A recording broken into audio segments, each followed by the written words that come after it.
Okay guys, time to play Legend of Korra Last Stand. Oh, that's not an endearing title. Memories are already coming back. Oh jeez, my stomach. So we can either play the game, or enter codes, or I don't know what the fuck this is. Oh, it's a printout. No thank you. I can easily go to anywhere on Google and type in Legend of Korra Last Stand and like get abundant more better images than you could ever possibly. What the fuck? And then there's codes. I have no codes right now, so I can't really do anything with that. So let's just play the game. Let's play the game. Yeah, alright, Korra! Come on, you thought you could escape the Avatar, huh? Korra, you will never be able to catch me. Aw, shit! You bet I will. You didn't ask a question. Okay, so this is a 2D side-scrolling game where you have to play as Korra and you have to chase down Amon because, as the title would suggest, this is the last stand, as in the last part of Legend of Korra Season 1 where you fight Amon. And I'm not sure this is how the fight went.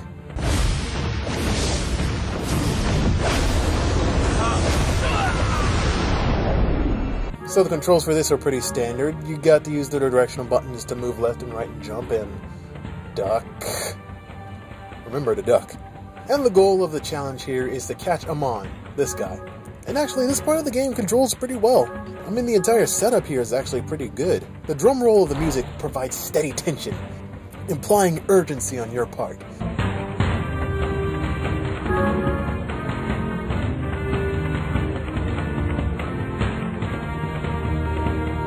And of course, Amon's jump arc is higher than yours, so he's constantly going to be in the lead, which leaves you to put your amazing platforming skills to work. It's actually pretty fun in its own right, and like I said, it's not really hard to catch up to him, especially if you've been playing PC games forever. Now, it took me 20 minutes of chasing him to figure out that catching him requires some input on my part. There are times in the game when I caught up to him and nothing happened, until I just realized, oh, I have to push buttons. Riveting. It kind of goes against my natural instincts, but then again, what was I to expect? Having misplaced my brain yet again. So when you catch up to him, you have to attack him, and when you attack him, his cronies come by and throw fart gas in your face, giving him time to escape again, and then you have to chase him again. Now you have to do this continually until wait, what's happening? The fuck? Oh. Okay.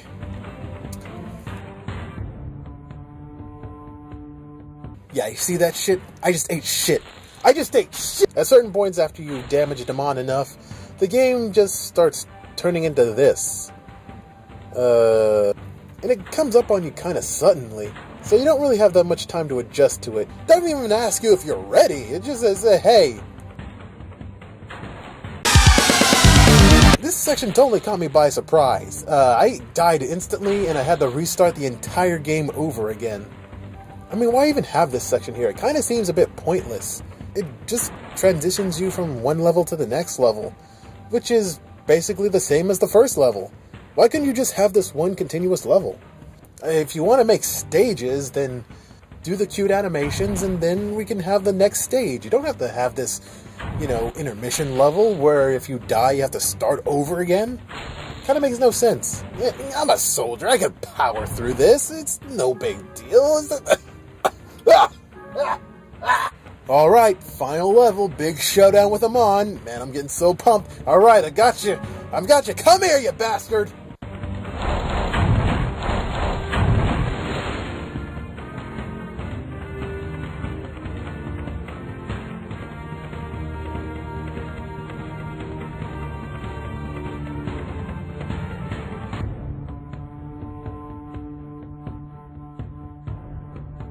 That's it? Chasing him up all those platforms? Going through this done transition section just so he dies in one hit? I can't believe it! Okay, so I'm pleasuring Legend of Korra Republic City Run. And you know what? We're starting off pretty bright on this one, because this one doesn't even give you a menu. It just says, you ready? Go.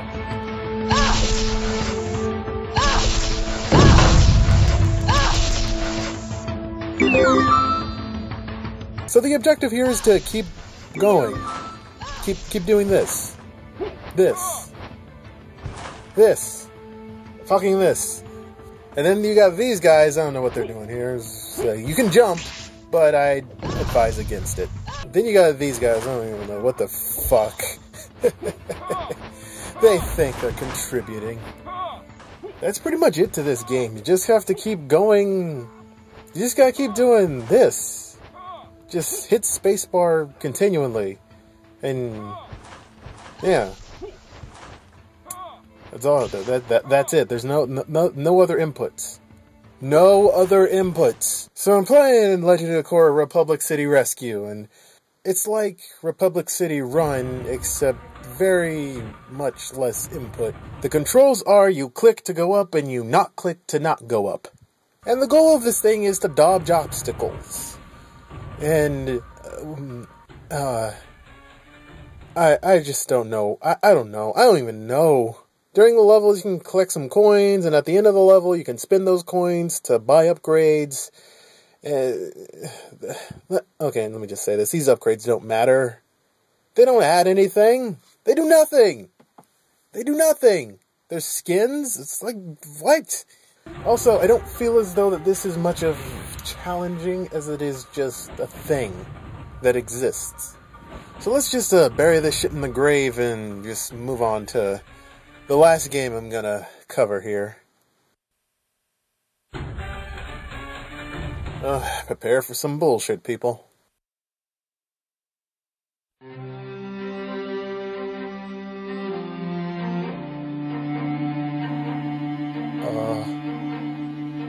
What the hell?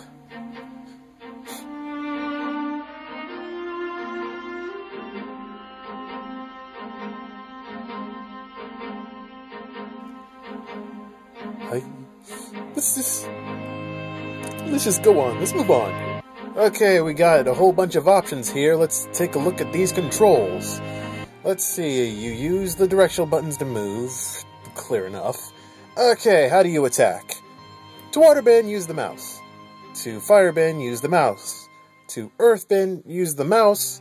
And to air bend, double tap forward. This is completely clear and not confusing whatsoever.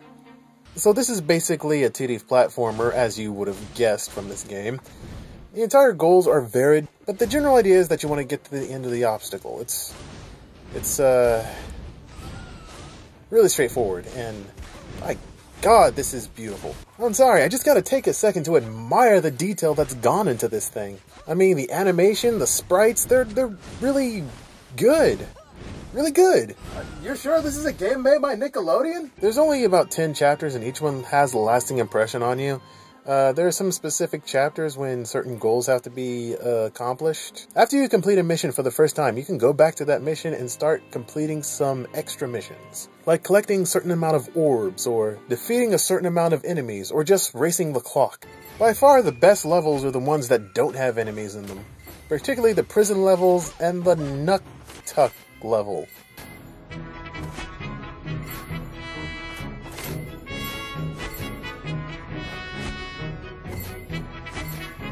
As much as I like this near lawsuit level Disney music, I think I have a better choice of song for this level.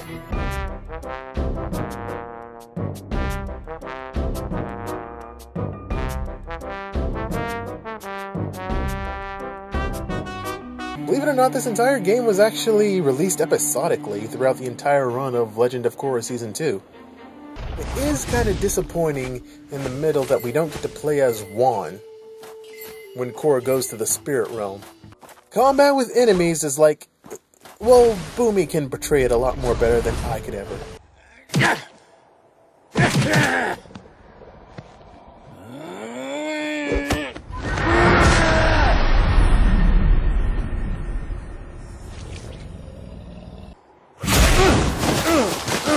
Yeah, that about sums up the difficulty on that.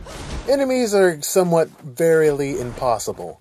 I later figured out that they have a higher chance of blocking the long-range attacks, and then I go in closer, and I just use the close-range attacks, which does more damage, and that gets past their defenses a lot quicker. Earthbending Attack is just solely here for breaking down obstacles. You're not going to be able to conventionally use it in combat. And the Dash Attack is used for getting past hazardous obstacles.